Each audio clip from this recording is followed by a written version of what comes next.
Hey guys, welcome back to the channel. As always, my name is James. Thank you guys for tuning in. Man, we kind of just finished off a series where we were in Colorado and we were doing some camping, scouting, just kind of enjoying nature. Oh my gosh, Colorado, guys, you guys from Colorado are very lucky. Colorado is beautiful, very amazing place. I'm just infatuated with that place. I love the mountains. I love the ruggedness of that place.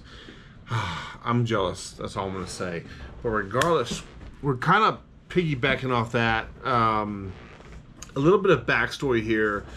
Every single time I've camped in Colorado, I have woken up or at some point in time walking around camp and I see tracks that belong to something. And I'm always curious to what. Your mind speculates wolf, mountain lion, bobcat, coyote. Your mind speculates whatever. Granted, I've never really thought of mountain lion or a wolf, but your mind just wonders, like, what is out there creeping around at night?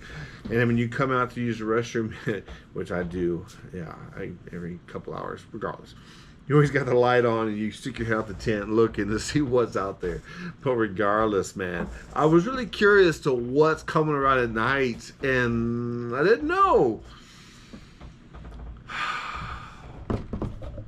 So, after last year, after seeing like these prints in the snow that I know weren't there, they couldn't have been there because the snow was fresh. Snow was fresh.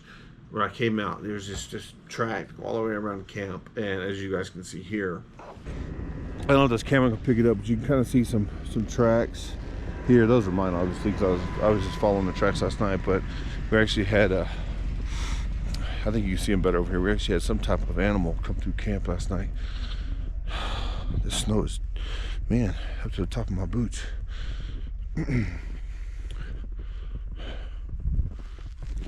Alright, so that's dried up, but you can see the little ones in the center. I was bound and determined at that point in time to set up a game camera to see what's going on. So I went to Bass Pro and I picked up this bad boy right here. This is just a Cabela's brand game camera. It's fairly nice, I would say, game camera. It's not one that sends pictures to your phone. It's just one you have to pull out the card and plug it in your computer to figure out what's coming in. But regardless, I wanted something that I could do that with, and that one right there to me has the best pixels, yada yada yada, all the important stuff. It seems to be the best one for your money, and I was pretty tickled pink about that. Man, I set it up. Basically, we put our little TP style tent on the side of this hill. Huge mistake, by the way. We're getting that into another story, but regardless, we put our TP on the side of this hill, and I set this game camera up on this dead tree that was there, and just to see what's coming around. And as you guys can see here, I mean, in this picture here, guys, to me is pretty amazing. I don't think anybody has a picture of this animal legitimately. I don't know. What you guys help me identify it. I don't know exactly what it is, but I mean, in all its glory and its natural habitat.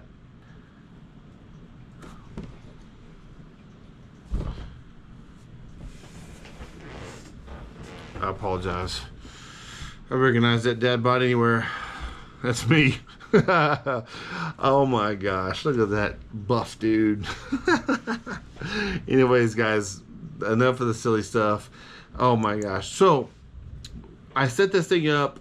Yeah, I did get me on film quite often, but let me scroll through these here real quick.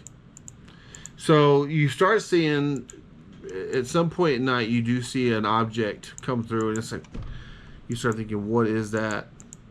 And then you get these eyes, man. These eyes, as you guys can see right here, are just, yeah, oh my gosh, what is that? And I saw this, I was kind of in suspense. I was like, oh my gosh, what is that? And then you get a really good look at it right there. And that, guys, is a fox. Now, I'll let you guys speculate on the color of that fox. I don't really know. It's a beautiful fox in all its glory. They are very curious creatures, and yeah, she's very beautiful. Or he, I don't know what it is, he or she, whatever, it doesn't really matter. That thing is beautiful, and man, I'm very lucky. I feel like I'm very lucky to have that on camera. But these pictures, guys, we're going to get really, really good here in just a second, so stand by. Oh my gosh. So we ended up leaving the next day. I really wanted to go to a couple different locations while we were out there to kind of just scout and do things, but it just didn't really work out like I wanted it to. Nothing ever seems to, and that's fine. But when we came back to this spot, we ultimately just came back. It was like, hey, we ended up camping in a little bit different spot. We camped in the back of the truck, but we moved the truck to a different location. I'm going to say closer to our water source. It was fairly close to the water source. I'm not going to give you the exact measurement because I really don't know. But not too far. I can promise you that. And I was really optimistic. I know in our first location we had roughly 400 something pictures or so. And then when we moved to the other location, I set this camera up on our water source. We had about an additional 100 something photos. Not too dang many, but the grass was tall, so I was kind of concerned if that's what we were going to get pictures of. And then I see it. I see it in all its glory, and I have never seen this animal in real life, and still haven't. But to get it on camera, I think it's phenomenal. And here you go, guys. It's this right here.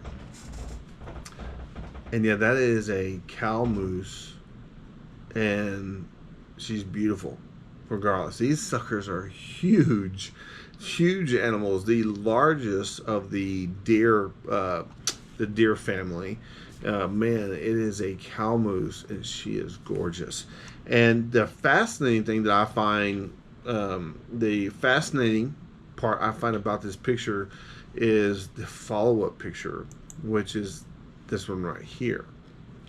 Now, that is a calf, and the reason I find that fascinating is because if you guys know, a mama moose and baby together it's a great thing. It's a great thing, but it's as a hunter's perspective, as a camper's perspective, as in a perspective of I walked to this. If you look at the timestamp, now granted, I don't know why it says 1941. It should be 7:41 in the morning. I must have entered the time in wrong. It's fine. It's gonna be my fault. I'm the one that entered it in. I must have just entered something in wrong. But I walk up to this camera 45 minutes later.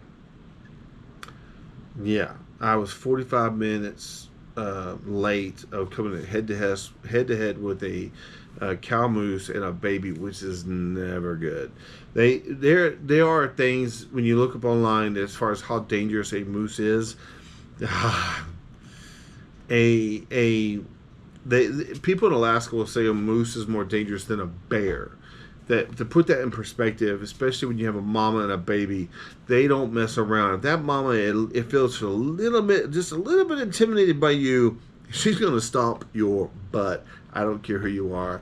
Oh my gosh! And I am, even though I feel pretty lucky, pretty blessed to have this picture.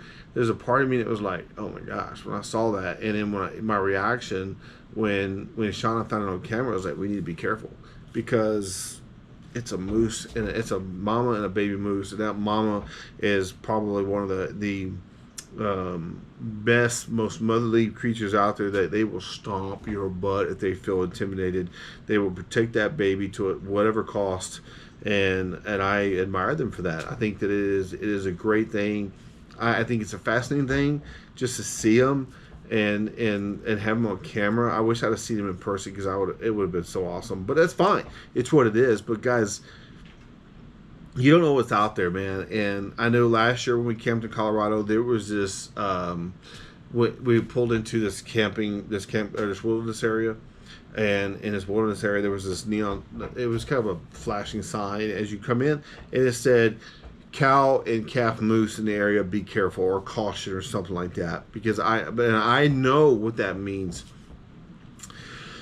There was one night, not me, I'm kind of a heavy sleeper, but my cousin woke up and said that he heard a specific noise And to me, I know that noise. He kind of mimicked it, and I don't want to try to mimic it. But when the noise he mimicked was a cow moose. I'm assuming communicating with her baby. I don't really know. It doesn't matter. The thing about it is that you never know what's going to be in your general area. You never know what's going to be around your camp. So what I would say is always be careful, always be cautious, always be ready, because you just don't know. Now, granted, besides the Sasquatch-looking son of a gun in the first picture, oh man, I had a little bit of fun there, guys. I'm really sorry. I looked really weird in that picture. It doesn't matter. Having a fox and the moose, the mama moose, along with the calf. My gosh, I am just tickled pink of what I got on camera. I do anticipate bringing the same camera back during rifle season. Now, granted, I'm not going to put it on a water source. I'm actually just going to put it on camp and see what comes through camp throughout the however long the duration I'm there. I'm going to have a camera rolling at night just to see what pops its head in. Who knows what you're going to see. But regardless, guys, that is it for the game camera. There's a lot of pictures of grass blowing. There's actually a lot of pictures of the fox, but it's really only a couple really good ones that I felt like you guys would be interested in seeing. But my gosh, man, these creatures are beautiful, and I feel blessed to have had them on game camera. Regardless, guys, man, life is good. Life's an adventure. I will say is get outside. You guys have no idea. Some of you guys have no idea what just going outside does for stress and anxiety. I can tell you firsthand. It's amazing. All right. I love you guys. I'll see y'all later.